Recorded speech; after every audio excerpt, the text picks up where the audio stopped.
परमेश्वर की दया पूरी सृष्टि में दिखाई देती है और जो कुछ भी हमारे लिए आवश्यक है, उन्होंने पहले से ही रख दिया है। उससे भी बड़ा काम उन्होंने अपने प्यारे पुत्र के द्वारा कर दिया, ताकि हम जो पाप से टूटे हुए मिट्टी के बर्तन हैं, उनमें भी उनकी पवित्र महिमा की रोशनी हो। और ये दुष्ट और भले सब लोगों के लिए बराबर है, ताकि सब उनकी ओर मुड़ सकें। उनकी काइंडनेस का सही अर्थ क्या है, आज हम इस पर बात करेंगे। शुरू करते हैं परमेश्वर के वचन से। परमेश्वर का वचन हमने भजन संहिता उसका 36 अध्याय उसकी 5 आयत से लिया है। यहाँ इस प्रकार लिखा है, हे यहोवा, आपकी करुणा स्वर्ग में है, आपकी सच्चाई आकाश मंडल तक पहुंची है। आपका धर्म ऊंचे पर्वतों के समान है और आपके नियम अथाह सागर ठहरे हैं। हे यहोवा, आप मनुष्य और पशु दोनों की रक्षा करते हैं। हे परमेश्वर, आपकी करुणा कैसी अनमोल है। मनुष्य आपके पंखों के तले शरण लेते हैं। वे आपके भवन के चिकने भोजन से तृप्त होंगे और आप अपनी सुख की नदी से उन्हें पिलाएंगे, क्योंकि जीवन का सोता तो आप ही के पास है। आपके प्रकाश के द्वारा हम प्रकाश पाएंगे। परमेश्वर के वचन को पढ़े और सुने जाने से आशीष हो। आमीन।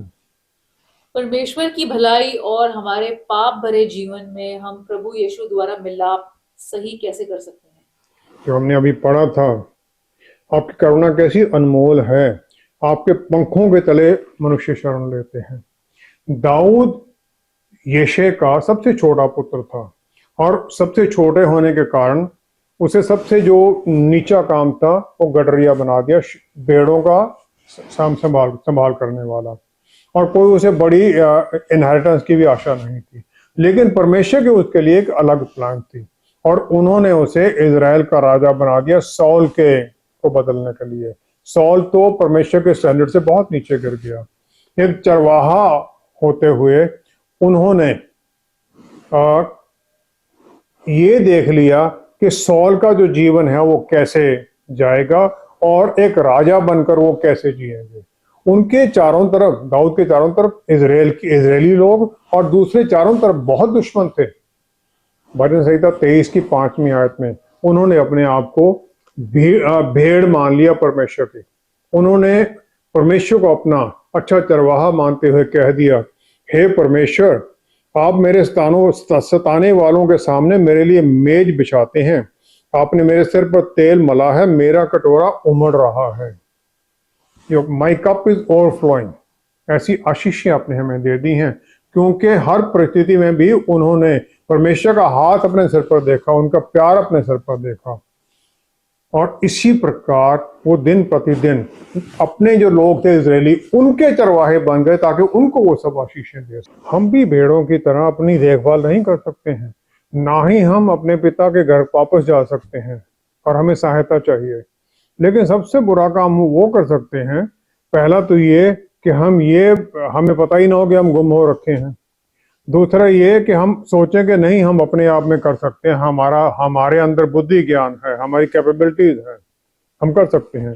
तीसरा ये, जब वो अपना हाथ बढ़ाते हैं हमारी सहायता करने के लिए, तो हम उसे रिजेक्ट कर दें और उसके द्वारा फिर हम अपना ही नुकसान करते हैं। और जो हाथ बढ़ा रहा है हमारे दुख में, परमेश्वर, उन्हें हम कष्ट पहुंचाते हैं, उन्हें दुख देते हैं, जो कि हमारी परिस्थिति को जानते हैं और जो हमारी सहायता करना चाहते हैं। आदम और हवा ने परमेश्वर के वचन को, जो आज्ञा थी, उसे नहीं माना, रिजेक्ट कर दिया, और उसके द्वारा जो चीजें दी गई थी, इतने अद्भुत तरह के फल फूल सब कुछ दिए गए थे, वो सब उन्हें छोड़ दिया उन्होंने। और अदन बाग में सब कुछ दिया हुआ था उन्होंने। परमेश्वर ने सिर्फ एक ही चीज के लिए मना किया था, वो जहर जो मृत्यु लाती है और परमेश्वर से अलग करने वाली जहर, परमेश्वर जो कि उन्हें सब कुछ जिसने दिया था। लेकिन परमेश्वर सब कुछ जानते हुए भी उन्हें ढूंढते हुए आ गए। जहां पर उन्होंने निश्चित किया था मिलने का समय और टाइम, वहां समय और जगह, वहां पहुंच गए वो। और उन्हें पता था कि इन्होंने आज्ञा नहीं मानी है। वहां ना मिलने पर उन्होंने पुकारा, कहाँ हो तुम, वेयर आर यू। उत्पत्ति 3 अध्याय 9-10 आयत में। और हम परमेश्वर के अक्सर रूप में बनाए गए हैं। हमारे अंदर फीलिंग्स हैं, इमोशंस हैं, हम दुख भी, दर्द भी होता हमें। परमेश्वर जो प्यार है, परमेश्वर ने भी उस समय बहुत दुख माना होगा और उनके मन में बहुत कष्ट हुआ होगा जब उन्होंने आदम को ये कहते सुना कि उसने कह दिया, मैंने 10वीं आयत के अंदर मैंने आपका शब्द बारी में सुना और मैं डर गया क्योंकि मैं नंगा था इसलिए छिप गया। I heard your voice in the garden. परमेश्वर ने जिसने हमें बनाया है, जो हमारे बारे में हमसे ज्यादा जानते हैं, लेकिन हम उनसे उस प्यार करने वाले परमेश्वर से छिपना चाहते हैं जो कि सब कुछ जानते हैं। फिर भी परमेश्वर ने एक चैनल, मुलाकात का एक रास्ता खोल रखा, एक जगह उन्होंने निश्चित कर दी जहां पर के मानव जाति अपनी भेंट लेके जा सके। उत्पत्ति 4 अध्याय 3-4 आयत में हम देखते हैं काइन और हावल अपनी भेंटें वहां लेकर जाते हैं। काइन भी एक भेंट लेके आया और जो कि बेस्ट था वो नहीं वो लेके आया, जो उसे मिला हाथ में पकड़ के ले आया। हम परमेश्वर की आशीष, काइंडनेस, दया सब कुछ चाहते हैं, बहुतायत में चाहते हैं, और यह भी नहीं हम समझते कि उसका पर्पस क्या है, मीनिंग, उसका मतलब क्या है हमारे लिए। एक बच्चा अपनी माता से बोलता है आइसक्रीम के लिए, मार्केट में है, वो ले देती है। थोड़ी देर बाद आगे जाकर किसी और वेंडर को देखता, उससे कोई दूसरी फ्लेवर की आइसक्रीम मांग लेता है, शायद उसकी मदद उसे वो भी लेके दे दे। लेकिन जब वो तीसरी बार फिर मांगता है तो क्या उससे वो लेके देगी? क्योंकि वो जानती है उसकी भलाई किसमें है। वो जानती है कि इसको एक बैलेंस डाइट खाने की जरूरत है, सिर्फ आइसक्रीम पर जिंदा नहीं रह सकता, ये ठीक नहीं होगा। इसी प्रकार परमेश्वर जो हमारे प्यार करने वाले पिता हैं, जब हमें वो नहीं देते हैं जो हम उनसे मांग रहे हैं, क्योंकि वो जानते हैं उसका रिजल्ट क्या निकलना अगर हमें मिल गया तो हम बच्चे की तरह रोने लग जाते हैं और शिकायतें करने लग जाते हैं। परमेश्वर हमारे साथ एक नजदीकी का रिश्ता रखना चाहते हैं और हमारे सबके साथ। और अदन बाग के अंदर उन्होंने आदम को उस शाम के समय पर मिलने आते थे, उत्पत्ति 3 अध्याय 8वीं आयत में। उसके द्वारा मिलने आते थे, फिर भी उन्होंने आदम की अकेलापन उसे महसूस कर लिया और उन्होंने आदम के लिए एक सही मित्र, पार्टनर, वुमन क्रिएट कर दी। लेकिन उसके द्वारा भी जो आदम और ईव दोनों के लिए अब फेलोशिप की जरूरत थी, परमेश्वर की निकटता की जरूरत थी, वो कम नहीं हुई, वो उतनी बनी रही। उत्पत्ति 6 अध्याय में हम 5वीं-6वीं आयत में देखते हैं, आदम से लेकर 1056 1056 ईयर्स हुए, 1000 ईयर्स प्लस आदम के बनाए जाने के बाद में। लेकिन मॉरल पतन इतना ज्यादा हो गया मानवता का, इतना बुरा हो गया कि मनुष्य के उनके मन के विचार में जो कुछ उत्पन्न होता है वह निरंतर बुरा ही होता है। उत्पत्ति 6 अध्याय उसकी 5वीं आयत में परमेश्वर ने ये देखा, every intent of their heart is bad, evil only. परमेश्वर इतना दुखित हुए कि उन्होंने सोचा मैं सब कुछ नष्ट कर दूं जो धरती पर बनाया गया है।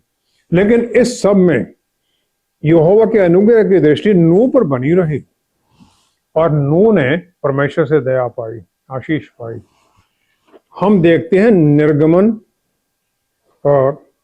20 अध्याय उसकी 18 से 20 आयत में, माउंट साइनाई पर्वत के ऊपर परमेश्वर आते हैं, जो उन्होंने वहां पर 10 आज्ञाएं दी, तोरा जो पहली 5 किताबें मूसा को दी गई। तो लोगों ने वहां पर देखा गर्जन, 18 आयत में, गर्जन और बिजली और नरसिंगे के शब्द सुनते और धुआं उठते पर्वत को देखते रहे और देखकर वो कांप कर दूर हो गए, डर से भर गए और दूर खड़े हो गए। फिर उन्होंने मूसा को कह दिया, तू ही हम 19 आयत में, तू ही हमसे बातें कर, तब तो हम सुन सकेंगे, परंतु परमेश्वर हमसे बातें ना करें, ऐसा ना हो कि हम मर जाएं। परमेश्वर हमसे बातें ही ना करे, मीडिएटर चाहिए। ये फिर एक मौका आ गया जब परमेश्वर ने उस दुख को महसूस किया होगा जो उनके बनाए हुए लोगों ने समझ नहीं रहे थे। परमेश्वर का हर प्रयत्न लोगों को अपनी तरफ मोड़ने का, प्यार में मोड़ने का, वो सब फेल हो गया। उन्होंने अपने नबी भेजे जिन्हें रिजेक्ट कर दिया गया। आखिर में उन्होंने अपने पुत्र को भेज दिया, प्रभु यीशु को, ताकि वो मानवता के ऊपर परमेश्वर का प्यार जाहिर कर सके। उनके अंदर परमेश्वर ने अपना रूप अक्स दिखा दिया। हालांकि परमेश्वर को ये पता था कि उनके साथ क्या होना है, उन्हें रिजेक्ट कर दिया जाना है, उन्हें दुख होंगे और धरती के ऊपर उन्हें सलीब पर भी चढ़ाया जाएगा। मत्ती 27 की 46 आयत में सलीब के ऊपर जब प्रभु यीशु की वो पुकार, है परमेश्वर मुझे आपने क्यों छोड़ दिया है, परमेश्वर ने, उस पिता ने कितना दुख सहा अपने बेटे को इस प्रकार देखकर। फिर एक समय तीसरी बार आ गया जहां परमेश्वर के मन में दुख हुआ होगा। प्रभु यीशु ने शैतान के काम के बारे में अपने चेलों को बता दिया कि वो आता चुराने के लिए, घात करने के लिए और नष्ट करने के लिए, यूहन्ना 10 की 10 में। और ये शैतान का काम है जो पाप लेके आया और धोखे से उसने जो अधिकार दिए गए थे आदम और ईव को उसने चुरा लिए, और जो उनका नजदीकी का रिश्ता था परमेश्वर के साथ उसने वो भी नष्ट कर दिया और उनको मृत्यु दे दी। आत्मिक तौर पर भी, शारीरिक तौर पर भी मृत्यु दोनों आ गई। अब प्रभु यीशु ने कह दिया मैं आया हूं कि वो जीवन पाए, और जीवन पाए और बहुतायत से पाए। बहुतायत से पाए ये नहीं है कि हम बहुतायत फाइनेंशियल मिलेंगे, नहीं, आत्मिक है। उनकी नजदीकी हमारा रिश्ता हमारा नजदीकी का हो जाता है। आत्मिक मृत्यु हटा दी गई, फिर इसके द्वारा हम नजदीकी रिश्ते में आ जाते हैं परमेश्वर के साथ। एक पिता बन जाते हैं वो हमारे, और हम उनके बच्चे बन जाते हैं। प्रार्थना और वर्शिप, आराधना के द्वारा हम उनकी हजूरी में बनते हैं और पवित्र आत्मा हमारे अंदर हर पल होते हैं। परमेश्वर राजा हैं, दयालु हैं, और उनके अक्स और रूप में हमें बनाए जाने के कारण पवित्र आत्मा के फल हमारे अंदर आता है। वो फल क्या है? वो फल है गलातियों की पुस्तक 5वां अध्याय 22-23 आयत। आत्मा का फल प्रेम, आनंद, शांति, धीरज, कृपा, भलाई, विश्वास, नम्रता और संयम है। ये फल एक फल है। एक फल क्यों है? इतने हैं ये तो क्योंकि ये सब हमारे चरित्र पर असर डालते हैं। उस चरित्र से हमारा फिर जीवन का एक फल बनता है, हमारा चाल चलन का फल बनता है, और फिर हम वो सही प्रकट करने लग जाते हैं परमेश्वर को। और फिर आता है हम एक दूसरे को प्यार करने लगते हैं जैसे परमेश्वर ने हमें सिखाया है, और हम क्षमा करने लग जाते हैं, लोगों को भूलने लग जाते हैं उनकी बातों को, और आगे बढ़ते हैं। हमें परमेश्वर ने अनगिनत चांस मौके दिए हैं कि हम तौबा करें, उनकी तरफ मुड़ जाएं और उनके साथ रहें, और वही हमें करने की जरूरत भी है। लेकिन हम उनसे दूर भागते हैं। जब हम उनके साथ उनकी सहभागिता में जुड़ जाते हैं तो फिर हम उन्हें आनंद पहुंचाते हैं, दूसरों के लिए आशीष बन जाते हैं, और हम भी आशीषित होते हैं। और यही परमेश्वर की दया हमारे अंदर काम करती है। परमेश्वर की ये काइंडनेस या उनका दयालु स्वभाव हमारे जीवन में कैसे काम करता है? एक आर्टिस्ट मार्बल का, संगमरमर का पत्थर लेता है, उस पर काम करता है, उसे एक फाइनल शेप देता है। जैसे उसने फ्लावर वास बना दिया, खुश होता है उसको बनाकर, और उसके बाद में वो उसे छोड़कर चला जाता है, और जो वो बनाया गया था उसे छोड़ देता है। लेकिन जो बनाया गया था उसकी शेप और स्टाइल में कोई फर्क नहीं पड़ता, हालांकि उसकी ओनरशिप बदल गई, किसी और के पास चला गया जिसने उसे खरीद लिया है। इसी प्रकार जब हम अपना बल लगाकर एक पत्थर को फेंकते हैं हवा में, तो वो लगता पत्थर उड़ रहा है, लेकिन वो उड़ता नहीं है। जितना बल हमने लगाया जब वो खत्म हो जाता है, पत्थर नीचे गिर जाता है, और जैसे पहले था पड़ा हुआ स्थिरता में चला जाता है। वो उड़ता नहीं रहता है लंबे समय तक या अनलिमिटेड टाइम तक। उत्पत्ति 1 अध्याय 2 आयत में परमेश्वर ने जब शुरू किया सब कुछ बनाना, तो धरती के ऊपर कुछ भी नहीं था। धरती सुनसान और बेडौल थी, विदाउट फॉर्म एंड वॉइड। परमेश्वर ने सब कुछ, एवरीथिंग फॉर नथिंग, उन्होंने अपना ईश्वरीय बल इस्तेमाल किया, और कुछ भी नहीं था उससे फिर उन्होंने सब कुछ बनाया। लेकिन जब उस नथिंग, जो कुछ भी नहीं था, जब उसे एक फॉर्म देते हैं, शेप दे देते हैं, तो उसका रिजल्ट क्या होगा उस शेप का, अगर परमेश्वर अपना हाथ निकाल कर चले जाते हैं? क्योंकि उस शेप और फॉर्म को नथिंगनेस से बनाया गया, तो कुछ भी नहीं था। जो परमेश्वर ने उसे एक शेप दी, जब परमेश्वर चले गए तो उसका असर क्या होना है? परमेश्वर का हाथ उन्हें संभाले हुआ था, और जब वो अपना हाथ हटा लेते हैं तो उसी पहले वाली हालत में चले जाएं, कुछ भी नहीं बचेगा। क्योंकि परमेश्वर का बल है जो जिसने वो बनाया उसे एक शेप दी, बल ही उसे रोके हुए है, और जब वो बल हटता है खत्म सब कुछ। हम एक लेजर शो देखते हैं, ऊपर एक शो बनाया जाता है, सब कुछ चलता है, तो इमेज होती है, हम बड़े खुश होते हैं, आनंद लेते हैं उसको देखते हुए। जब लेजर इक्विपमेंट को बंद कर दिया जाता है वो सब तो खत्म हो गया, क्योंकि वो तो एक इमेज थी। इसी प्रकार क्रिएशन को परमेश्वर का हाथ निकला, सब कुछ खत्म, क्रम्बल, सब कुछ खत्म हो जाएगा। जो परमेश्वर की दया है वो इसी में है कि वो लगातार जो उन्होंने बनाया उसके ऊपर अपना ध्यान लगाए हुए हैं ताकि वो अपनी उस स्थिति में बना रहे। पौलुस रसूल ने क्रिएशन के बारे में बोलते हुए यही बात कंफर्म कर दी। कुलुसियों की पत्री पहला अध्याय उसकी 15 से 17 आयत में उन्होंने कह दिया प्रभु यीशु के बारे में, वो तो अदृश्य परमेश्वर का प्रतिरूप और सारी दृष्टि सृष्टि में पहलौठा है, first born among all creation. और फिर वो आगे कहते हैं कि उसी में सारी वस्तुओं की सृष्टि हुई, सब कुछ उसी में ही बनाया गया, चाहे स्वर्ग में चाहे धरती पर। फिर आगे कहते हैं उसी के द्वारा और उसी के लिए सृजी गई, उनके द्वारा बनाई गई, उनके लिए सृजी गई सब कुछ, और सब वस्तुएं उसी में स्थिर भी रहती हैं। हाथ उनका है तो सब कुछ स्थिरता है, नहीं सब कोलैप्स कर जाएगा। ये पौलुस रसूल ने बता दिया। ये परमेश्वर की दया है, उन्होंने अपने पुत्र को भेजा एक इंसान बनाकर, ताकि जो मानवता की गिरावट की परिस्थिति है क्रिएशन के बाद में, हर क्रिएशन पूरी हर चीज में, उसे दोबारा स्थिरता में लाया जाए। और परमेश्वर ये सब कुछ जानते थे कि उनके बेटे के साथ क्या होना, लेकिन उन्होंने भेजा। मूसा को परमेश्वर ने परमेश्वर के भवन से, जो हारून उसके बेटे थे, वो आशीष कैसे देंगे लोगों को वो भी उन्होंने बता दिया। उन्होंने कहा वो आशीष देंगे, यहोवा तुझे आशीष दे और तेरी रक्षा करे, आशीष दे और तेरी रक्षा करे, टू कीप यू। जो इब्रानी भाषा का शब्द है वो शमार है, जिसका मतलब है उस पर नजर बनाए रखना, सुरक्षा देना और बचाना, और ये परमेश्वर करते हैं। आगे उन्होंने कह दिया तुझ पर अपने यहोवा तुझ पर अपने मुख का प्रकाश चमकाए और तुझ पर अनुग्रह करे। अपना मुख का प्रकाश बना रहता है, रोशनी बनी रहती, जो उन्होंने कहा था रोशनी हो जाए, सब कुछ होने लग गया। अपनी आशीष अनुग्रह बनाए रखते हैं ताकि हम बने रहें। व्यवस्था विवरण 31 अध्याय उसकी 8वीं आयत में मूसा ने इजरायली लोगों को परमेश्वर की सुरक्षा और हर प्रोविजन के बारे में कह दिया। उन्होंने कह दिया वे तेरे संग रहेंगे और ना तो तुझे धोखा देंगे और ना छोड़ देंगे, ना तुझे धोखा देंगे ना छोड़ देंगे। He will never leave you.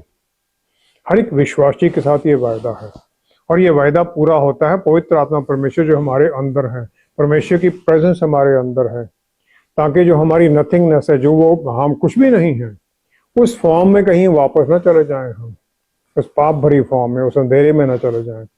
उन्होंने हमारी तरफ से अपना मुख नहीं मोड़ा है, ना हमसे दूर हो गए हैं। हालांकि हमारे जो पाप थे, कितने दुर्गंध भरे पाप थे, उन्हें दुख देते रहे, वो प्यार करने वाले हैं। और ये जो कुछ हमें दिया गया है सब कुछ, वो सब में वो प्रकट होता है।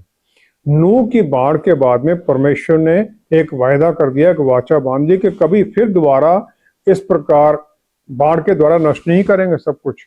और रेनबो का उन्होंने दिखा दिया कि वो बादलों में होगा, मुझे याद कराता रहेगा। पतरस रसूल प्रभु यीशु के बहुत नजदीक रहे, और उन्होंने डर के कारण 3 बार उन्हें जानने से भी इनकार कर दिया। बाकी सब भी भाग गए थे, डर के कारण छुप गए थे। जब प्रभु यीशु जी उठते हैं, उनके मन में उन सब के लिए दया है, उनके मन में उन सब के लिए प्यार है।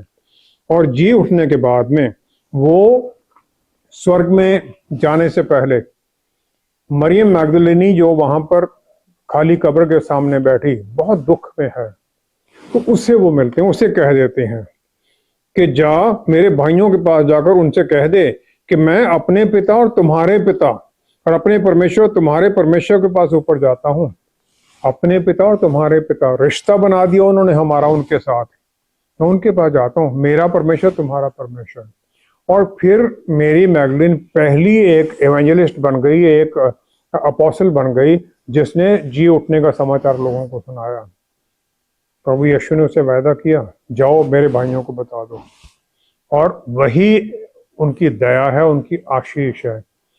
यूहन्ना 18:8 में गेत्समनी पार्क में तो प्रभु यीशु ने, जो उन्हें पकड़ने आए थे, उन्हें कह दिया कि मैं तो तुमसे कह चुका हूं कि मैं हूं, यदि मुझे ढूंढते हो तो इन्हें जाने दो, जो चेले इनको जाने दो। वो नहीं चाहते थे कि चेलों में कोई भी किसी तरह का कष्ट उठाए। पतरस रसूल तो परमेश्वर की दया का एक नजदीकी का हमें रास्ता दिखा देते हैं। दूसरा पतरस, उसकी 3रा अध्याय 9वीं आयत में उन्होंने ये कह दिया, प्रभु अपनी प्रतिज्ञा के विषय में देर नहीं करते, जैसी देर कुछ लोग समझते हैं, पर तुम्हारे विषय में धीरे धरते हैं और नहीं चाहते कि कोई नष्ट हो, वरन ये कि सबको मन फिराव का अवसर मिले। Everybody can then repent and turn to him. अगर ये न्याय 2000 साल पहले हो गया तो हम सबका क्या होता? हम सब तो नष्ट हुए होते, मौका मिलना ही नहीं था। परमेश्वर चाहते हैं कि हर एक इंसान को ये मौका मिले, जो उसे उन्होंने स्किल दी है बात करने की, उसे इस्तेमाल करे। सुनने के लिए कान दिए हैं, आत्मा की आवाज को सुने और उसके द्वारा परमेश्वर के साथ एक नजदीकी का रिश्ता बनाए, ताकि उनका दया और प्यार उनकी तरफ, उस इंसान की तरफ, पूरी मानवता की तरफ बना रहे और दिखाई दे, हम उसे महसूस करें, उसके अनुसार जिएं। परमेश्वर ये चाहते हैं हमसे। परमेश्वर की दया और प्यार का हमारे ऊपर क्या और कैसे असर पड़ता है? फिलिपियों की पत्री 3रा अध्याय 5वीं आयत में पौलुस रसूल अपना पुराना परिचय देते हैं। वो कहते हैं, 8वें दिन मेरा खतना हुआ, इज़राइल के वंश और बेंजामिन के गोत्र का हूँ, इब्रानियों का इब्रानी हूँ, व्यवस्था के विषय में यदि कहा तो मैं फरीसी हूँ। फरीसी हैं। गमालियल जो उस समय जाने माने रबी थे, उनसे उन्होंने शिक्षा प्राप्त की। लेकिन AD 36 प्रभु यीशु के आने के 36 साल के बाद उनका बदलाव आया। दमिश्क की रास्ते के ऊपर प्रभु यीशु ने उसे छू दिया। फिर उन्होंने आगे कह दिया, परंतु मैं अपने प्रभु यीशु मसीह की पहचान की उत्तमता के कारण सब बातों को हानि समझता हूँ, और हानि नहीं बल्कि उन्हें कूड़ा समझता हूँ। वो कहते हैं एज गार्बेज। प्रभु यीशु के नॉलेज और उनकी एक्सीलेंस के सामने हमारा सब कुछ गार्बेज बन जाता है। हर जब उन्होंने पत्री लिखी, उसमें उन्होंने लिखा, प्रभु यीशु का दास, call to be an apostle, प्रेरित के लिए बुलाया गया। जो उन्होंने पहला कुरिन्थियों को पत्री लिखी, वो AD 56 या 55-56 में लिखी, उनके चुने जाने के तकरीबन 20 साल बाद। उसमें उन्होंने अपने आप को कह दिया, पहला कुरिन्थियों 15 अध्याय उसकी 9वीं आयत में, पहला कुरिन्थियों 15 अध्याय उसकी 9वीं आयत में कह दिया, मैं प्रेरितों में सबसे छोटा हूं, परंतु प्रेरित कहलाने के योग्य भी नहीं हूं। इतना कुछ पाया हुआ था पुराने पहले, प्रेरितों कहलाने के योग्य भी नहीं हूं, नीचे उतर रहे हैं। और फिर उन्हें तकरीबन जो उनकी कुर्बानी हुई AD 64-67 के बीच में, माना जाता है 66 में हुई। और ये जो चिट्ठी लिखी उन्होंने 10 साल उससे पहले की है। और जब फिर उन्होंने अफशियों को पत्र लिखा, वो AD 60 में लिखा, 6 साल पहले उनके कुर्बानी से। उसमें अफशियों की पत्री उसका 3रा अध्याय, अफशियों की पत्री उसका 3रा अध्याय उसकी 8वीं आयत में वो कह देते हैं, मुझ पर जो सब पवित्र लोगों में से छोटे से भी छोटा हूं, least and the least of the saints, जो विश्वासी में उनसे सबसे छोटा हूं। और अपने आप को वो और नीचे करते जाते हैं, अपनी जो अपने आप को इतना ऊंचा नहीं समझते हैं। AD 64-65 में उन्होंने चिट्ठी लिख दी 1 साल पहले तीमुथियुस को, जो कि उनका आत्मिक पुत्र है। उन्होंने उसे बपतिस्मा दिया, उन्हें सिखाया। पहला तीमुथियुस उसका पहला अध्याय उसके 15वीं आयत में उन्होंने कह दिया, मसीह यीशु पापियों का उद्धार करने के लिए जगत में आए, जिसमें सबसे बड़ा मैं हूं। वर्स्ट सिनर हूं मैं, तो वो कह देते हैं। इसने आधा नया नियम लिख दिया, वो अपने आप को ऐसे कहते हैं। जब परमेश्वर का प्यार भरा हाथ किसी को छू देता है ना, तो अंदर से बदलाव आने लग जाता है। और फिर पिता परमेश्वर, उन्होंने अपने पुत्र में वो अपनी महिमा जाहिर कर दी। कुलुस्सियों की पुत्री पत्री पहला अध्याय 15वीं आयत में वो उस जिसे किसी ने देखा नहीं परमेश्वर, उसका अक्सर रूप है प्रभु यीशु, उन्हें प्रकट करते हैं। यूहन्ना 17:22 में प्रभु यीशु ने पिता परमेश्वर से प्रार्थना कर दी। एक ही उनकी प्रार्थना वहां रिकॉर्डेड है, जहां उन्होंने कह दिया, हे पिता, जो महिमा आपने मुझे दी है मैंने इन सबको दे दी है। हमें वो महिमा दे दी गई जो प्रभु यीशु यहाँ जिसमें आए थे। परमेश्वर की महिमा नहीं है, आदम बन के आए हैं, सेकंड आदम की महिमा है। और इस प्रकार हमें उन्होंने बदल दिया, उस अदन बाग की सब आशीष में हमें पहुंचा दिया। दूसरा कुरिन्थियों 3 अध्याय उसकी 18 आयत में, दूसरा कुरिन्थियों 3 अध्याय 18 आयत में हम देखते हैं कि जब हम मुड़ते हैं प्रभु यीशु की तरफ, विश्वासी बन जाते हैं, तो यहाँ लिखा है, जब हम सबके उघाड़े चेहरे से प्रभु का प्रताप इस प्रकार प्रकट होता है जिस प्रकार दर्पण में, तो प्रभु के द्वारा जो आत्मा है हम उसी तेजस्वी रूप में अंश अंश करके बदलते जाते हैं। जब हम मुड़ते हैं पवित्र आत्मा हमारे अंदर काम करने लग जाते हैं, वचन पढ़ते हैं, प्रार्थना करते हैं, पवित्र आत्मा हमें वचन समझाने लग जाते हैं। हमारे जो बोल बोलते हैं, हमारे कामों में, हमारे जीवन की शैली में सब कुछ बदलाव आने लग जाता है और वो प्यार दूसरों के ऊपर जाहिर होने लग जाता है, ओवरफ्लो करता है। और वो भी फिर परमेश्वर की रोशनी में आने लग जाते हैं, क्योंकि हमारे जीवन के बदलाव को देखते हैं और प्रभावित होते हैं। ये परमेश्वर की दया और अनुग्रह की बात है जो हमारे ऊपर इस प्रकार काम करती है। मत्ती 14:14 में हम देखते हैं, प्रभु यीशु ने एक बड़ी भीड़ देखी और उन पर तरस खाया और उनके बीमारों को चंगा किया। सब उनके पीछे आए हुए थे। परमेश्वर ऐसे दयालु हैं, दया करने वाले हैं। उन्होंने यही नहीं किया, उन्होंने देखा इतनी भीड़ है, अब ये कहाँ जाएंगे खाने के लिए। 5,000 परिवारों को 5 रोटी और 2 मछली से भरपूरी में खाना खिला दिया। ये उनकी दया का प्रगटावा है। परमेश्वर ने हमें चुना है, क्योंकि इसलिए नहीं कि हम बहुत अच्छे थे, हम तो बहुत कलाकार थे, नो, ही चोज, हमारे पापों के बावजूद, और फिर उन्होंने हमें बना दिया एक चुना हुआ वंश, राजपदधारी याजकों का समाज और पवित्र लोग और परमेश्वर की निज प्रजा, इसलिए कि जिसने तुम्हें अंधकार में से अपनी अद्भुत ज्योति में बुलाया है उसका गुण प्रकट करो। उसके गुण हमारे अंदर प्रकट होने चाहिए इस प्रकार, royal priesthood, Holi nation, special people, chosen people, ताकि हम उनकी महिमा बखान करें। ये परमेश्वर की दया है जो कि हमारे जीवन में फिर बदलाव लेके आती है। और फिर वही जो हम एक शीशे में देखते थे, मिरर में देखते थे, हमारे अंदर फिर वो अक्स आने लग जाता है, तो अक्स हमारे अंदर पूरा होने लग जाता है। फिर हम सिर्फ वो लेजर शो की तरह, वो जो बना था खत्म हो गया, वो नहीं रहता है। हमारे अंदर वो टिकाव आने लग जाता है, वही इमेज हमारे अंदर दिखती है, और फिर हम बदलते हैं, उनके अनुग्रह और प्यार से भरे हुए दूसरों के लिए आशीष का कारण बनते हैं। आइए हम प्रार्थना करें। पिता परमेश्वर, क्या ही धन्य है आप, इस प्रकार अद्भुत आशीषें हमें देने के लिए अपने अक्सर रूप में आपने हमें बनाया है। और आप अपना हाथ पीछे खींच दे तो हम कहीं भी ना रहें, नष्ट हो जाएंगे, लेकिन आप अपना मुंह हमारे ऊपर चमकाते रहते हैं, अपना हाथ हमारे ऊपर बनाए रखते हैं।